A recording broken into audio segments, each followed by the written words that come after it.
is able to go ahead and make that work. It's still a threat, right? So I don't know. You guys can let us know in the chat what you guys think. Is it going to be Team Spirit or RRQ HOSHI in this first game? It's a best of 3 here for Group C. First match, round 1 for Group C, and let us know what you guys think. I think even I echo your sentiments here, Wolf. I do think that Team Spirit, if they get to a point in the game where that tankiness provides them that front line burst damage between Sunset Lover taking the Feathered Airstrike majority of the times. Hell, he might even take a kick, right? He could take the Way of the Dragon if he wanted to from Edok, and make use of that too. And like you said, they just play into a scaling up Mozkov. So I think for RRQ HOSHI, it's more so on getting this early game under control, mid-game hopefully too, and they can play into their power spike with this lineup. What RRQ HOSHI is banking on is their early game. That's why they have this Chofas and the Farsa in the mid lane, which clears the wave so fast, as you've seen, that will result to them rotating faster as well, the other lanes. Lapu-Lapu versus Edith. I really don't know how good Edith is when it comes to laning stage, but I do know that Lapu-Lapu is very strong. There wasn't any nerf that's considerable for this Lapu-Lapu. And if there is an outside interference, though, that could be different, because now the Lapu-Lapu is getting harassed by one shot. I was gonna say, does the Lapu-Lapu need like a major nerf? I feel like he's just been so good lately, and to the point where like not only are you also pretty durable and you can tank up a lot of damage, but you can do a hell of a lot of damage as a Lapu-Lapu. I'm not sure of too many fighters. Oh, actually, Dyron, look at him go. This is exactly what I was talking about. He is going to die, though. First blood going over to the one shot. And I just think he was getting space for them to go ahead and secure this turtle. That seemed to be the call, but it's Team Spirit to push RQ off the turtle after the first blood kill. So one shot's going to be able to grab the turtle on top of it. Not sure what the play was there for RQ HOSHI, but not what they wanted. That was a very bad engage for RQ HOSHI. I think they're planning to utilize the Lapu-Lapu ultimate with the Farsa. However, the Farsa ultimate wasn't on point. On point in a way that the members of Team Spirit were able to get away. And to be fair, I think they needed more damage in there, because we already know that is a backshot. That's an Edith and a Gatatkacha. 3 heroes that are very, very tanky. And on top of that, they're survitalized. Team Spirit were able to top up themselves again.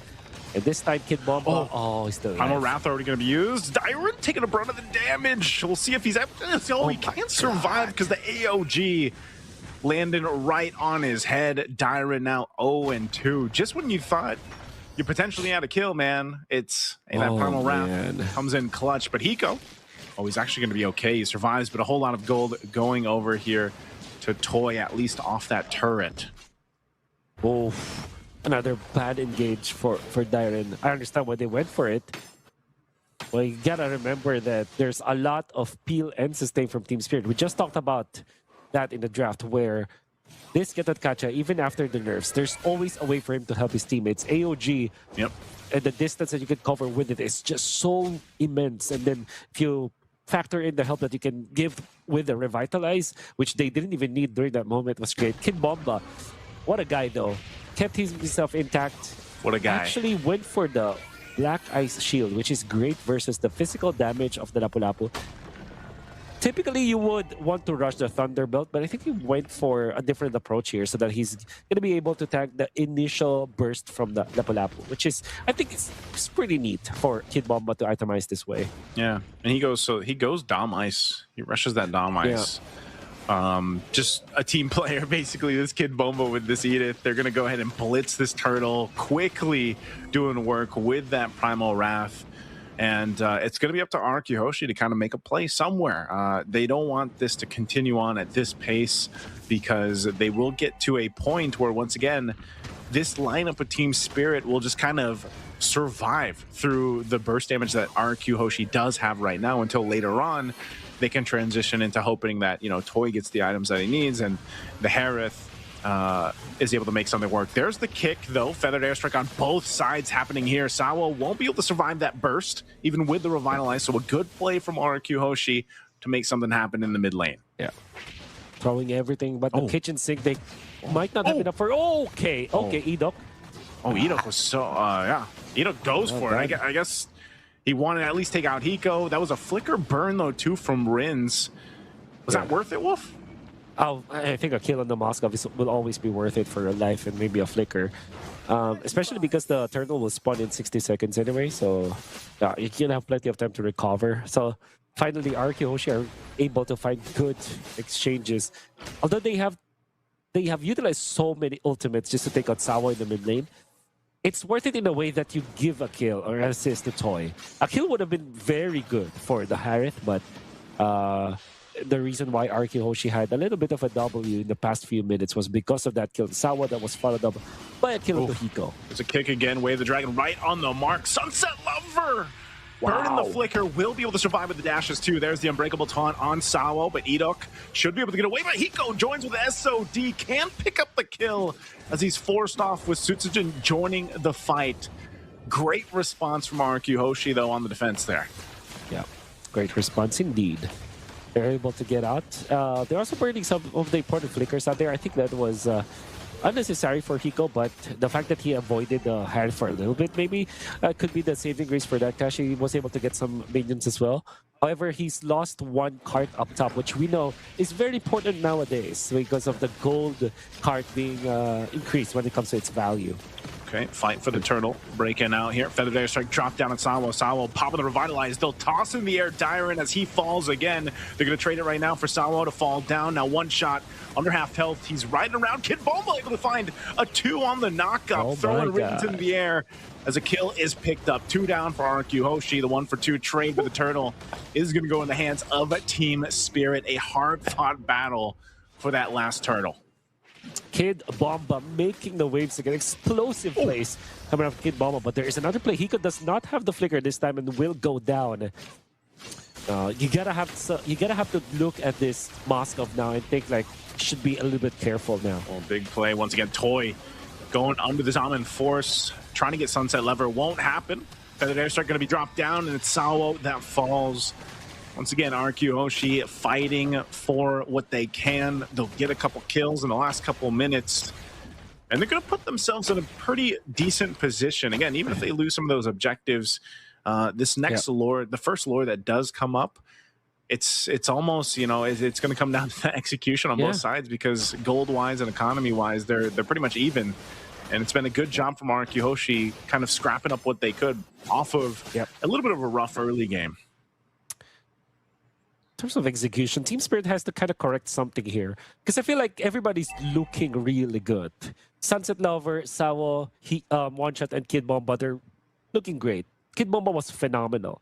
But Hiko, the amount of space that he's given, you would assume that he has a lot of gold already, but he's died twice already in this game, and is actually trailing behind just a little bit against this Harith. So I think that there's something that they have to really fix right now, the way that Hiko plays, because Team Spirit, eventually, they will run out of steam when it comes to their core lineup.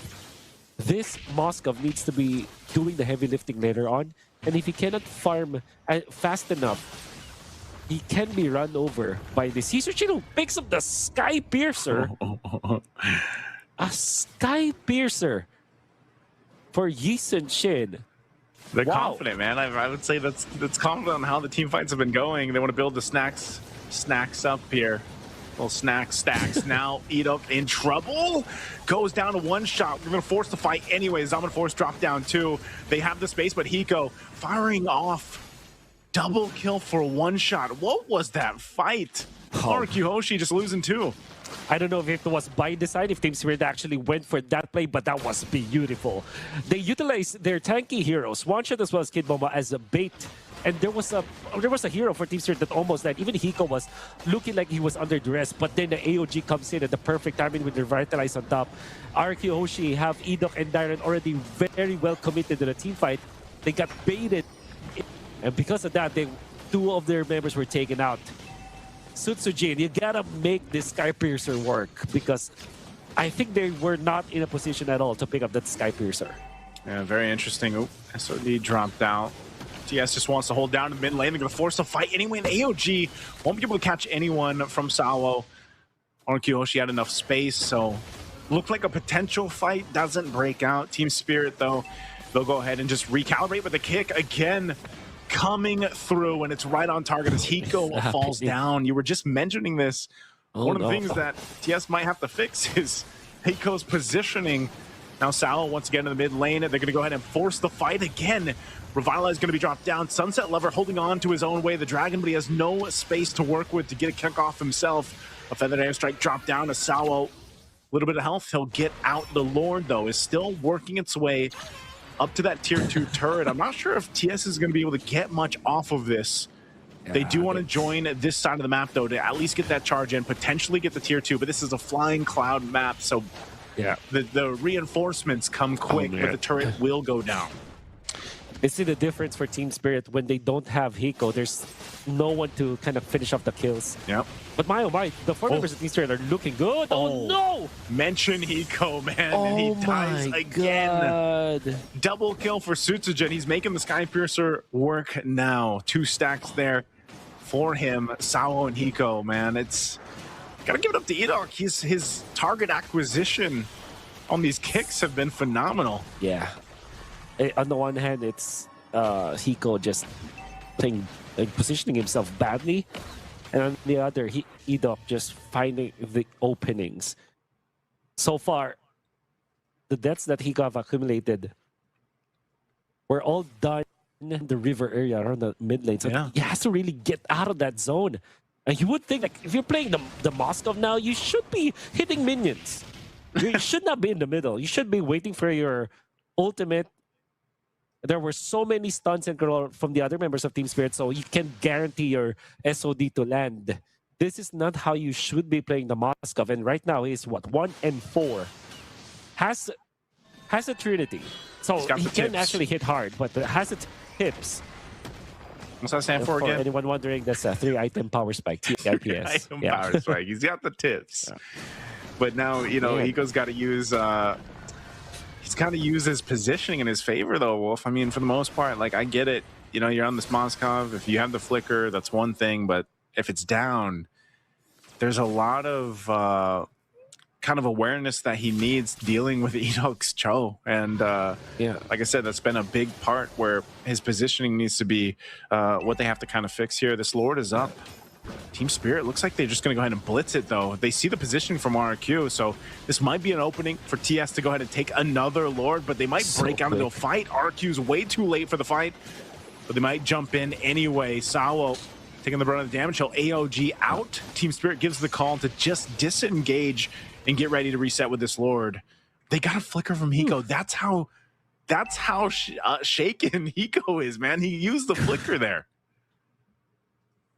That's how you know that Ford that's got into his head right now.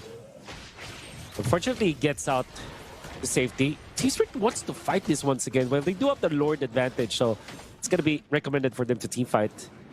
It's going to be tricky, though, because they don't have the flicker on Hiko now. But all other battle spells are ready for them. Yeah, this is the problem, though, man. Without the flicker, like I was saying, and obviously he's still working on, I believe, his 4th item. I'm not sure if he's going to go get the Wind of Nature next, but the fact that Edok has his, he can choose to be aggressive in this, and you know they have the information that Hiko is a target to go for, so they're going to clear out this Lord once again. That tier 1 in the mid does fall down, though, so TS making slow work on this map. One shot driving on forward. He's going to go for Toy. Oh, Sunset Lover. I'm not sure if that's where he wanted to put the Feathered Airstrike. Finding one. There's the return from Rins.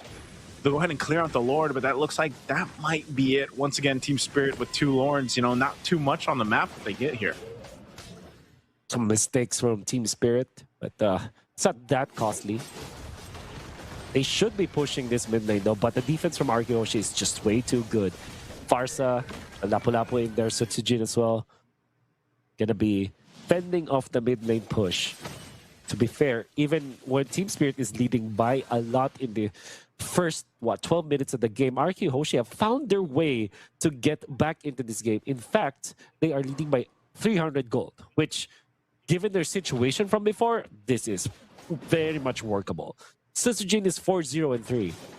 This is a player that picked up the Skypiercer for this season chill. Let's see if this works. I'm gonna go ahead and take the purple buff here, or try to anyway, and it looks like they did. And Sutsujin doesn't have that, and SOD thrown out just to keep him in check.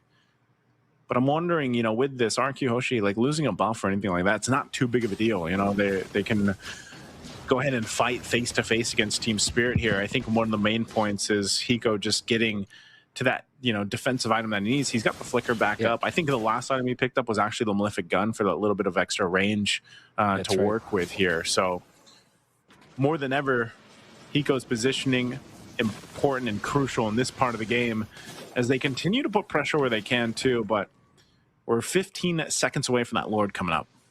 Yeah. Obviously get to see the items, because I wonder what the Edith went for.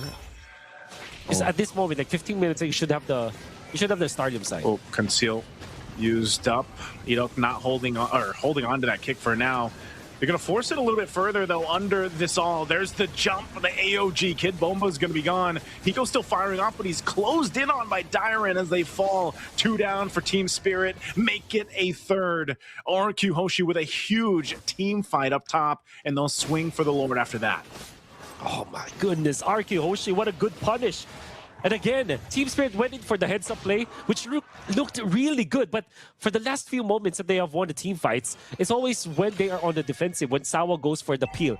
Hiko finding the opening onto one of the squisher members of RRQ Hoshi, but Edok was there with the flicker play. Actually finds Hiko another kick, this time for one shot. They want to finish this game now. They're going to go for the end here, one shot. Taking a brunt of the damage, but with the wave still pushing in, they'll clear it out. Kin Bulma, top of the Primal Wrath, so off of all that, they thought they could end it. There's the SOD, he's going to be focused on Toy. Hiko going against Toy, he's forced off with the threat of Rins and Edok. A jump from Sawo, just trying to catch him, but hey, RRQ Hoshi, after all, when they thought they could end it, they get the base turret up top, and now they have an opening to get the Lord if they can. Go ahead and start it up, but one shot will be up in 15. Clock of Destiny. Wow. Clock of Destiny for Kid Bomba.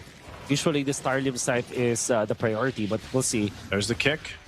Sawo pops the Revitalize. They're just trying to stall out this Lord take from RRQ. I'm not sure if one shot's going to be able to get here in time. It does go for a little bit of a reset. Under half health on the Lord, and RRQ has to back off. One shot will join this fight quickly with the Flying Cloud, plus being on this Baksha here, so back to the Lord. It's reset. Some ultimates down here for RRQ Hoshi, some key ones, the Feathered Airstrike and the kick for Edok, that way the Dragon. So they're just going to go ahead and face off here for this one. Hiko, the lack of Purify, going in for the flicker, you would understand why it was the case up against the members of RRQ Hoshi. Some people even argue that it's good versus the choke. Long Lord Dance here for RRQ Hoshi and Team Spirit. Team Spirit have found their opening to put this Lord into half. Oh, I think they're going to go for it. Dyron jumps in. He's going to get the stun out, too. This is going to break out for the Lord. Who's it going to go to? It goes over to Rins. RRQ Hoshi securing the Lord. 3 down, double kill. Sutsujin already 8-0-5. Swaps into an Immortality, and they know Hiko and Sunset Lover left alone. Full force of RRQ Hoshi. They see this win in sight. Sunset Lover trying to delay that wave as Almond Force dropped down. He flickers defensively. Hiko trying to clear the wave desperately here, but he's forced off with the Feathered RRQ Hoshi. That's going to be it. They see game one, and they'll take it in 20 minutes.